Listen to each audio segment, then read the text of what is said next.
گەورەترین شلونك؟ لدواي حقي خواي جورو مهربان لدواي حقي پیغمبر صلى الله عليه وسلم حقي دايكو باوكا فأو دايكو باوكا نبنايا تجناها تتوجوده بويا خواي پروردگار فرمي وقضى ربك يعني أمر ربك وألزم وأوجب وقضى ربك ألا تعبدوا خداي جورا أمري كردوه كهيش عبادتي هيش نكن إلا إياه إلا خواي پروردگار بتاخو تنها بپرسن عبادتكانتان عبادتي قولي بي يا لدلا بي يا بلاشد بي هموي أبي صرف كي بو خواي پروردگار إلا إياه وبالوالدين إحسانا لقل دايكو باوكا شاك كاربن إما يبلغن عندك الكبر أحدهما أو كلاهما أجر دايكو باوك يكي كان يا هردو كان چون ناو صالة ولا لايتوبون أو كاتب يستيان بتويا فلا تقل لهما أف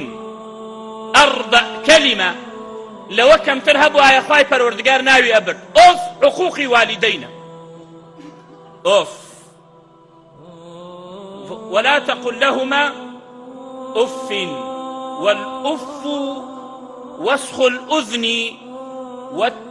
والتؤف وسخ الأظفار أف پیسایی ناو جۆچکە التؤف پیسایی ژێر نرخانە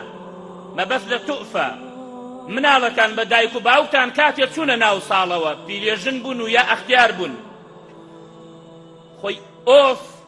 لە شتێکەوەترێک کە قێزت لێ بێتەوە واتە دایک و باوکت بینی پیسیان پێوە بوو نەڵی ئۆف چونکە لە وەختێکا بوو تۆ پیسیت پێوە بوو ئەوان ئۆفیان ناکرد والله جاري واشي دايك قالي الله لم بونا چن خوشا بپیشی مناڵەکە واڵێ خو ئەفەرمێ ولا تقل لهما أف ئەوە ئازایی نییە کاتێ دایک و باوکت لە شیان ساغە ئەوە ئازایە کە پیر و پەککەوتە بوون لە ماڵ ئینجا کە خزمەتیان بکەیت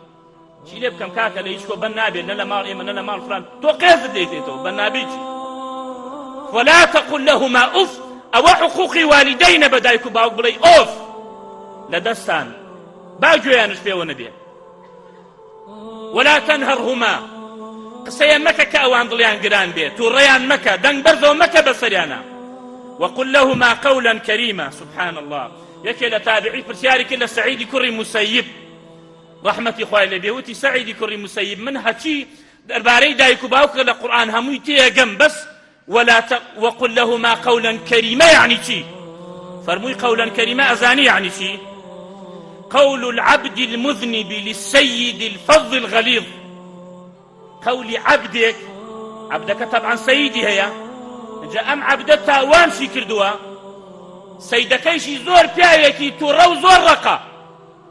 أماش عبدتي تاوانشي كردوا أبي أو عبدتي بس سيدكي بلين وقل لهما قولا كريما أو بنزليلي أو سيدة بردنيان أو عبدتا وان باربو سيدة دل رقابيتي بلين أتواني دنگ برزوك ناتواني دنگ برزوك هلا قربان جان نمزاني داوي لي بردنكم أو كريمة أبي أو سرشور ببرامبر دايكو باوكت واخفض لهما جناح الذل من الرحمة كاتي تيل لأسمان أفريكاتي أشيب لاي بشككاني بالكين يزقى كاتو أنشيته إنجا كداني داتي خدا أفرمي إيوش آواب من لقب دايكو باوكا فيز مكان بسريانا دنگ بسريانا برزو مكان واخفض لهما جناح الذل من الرحمة وقل رب ارحمهما كما ربياني صغيرة ببردوام دعاء خيران بوكا خواهي چون منيان پروردك تربيت ميان دا أزيتيان خوار لقلم ببردوام أبي دعاء خيري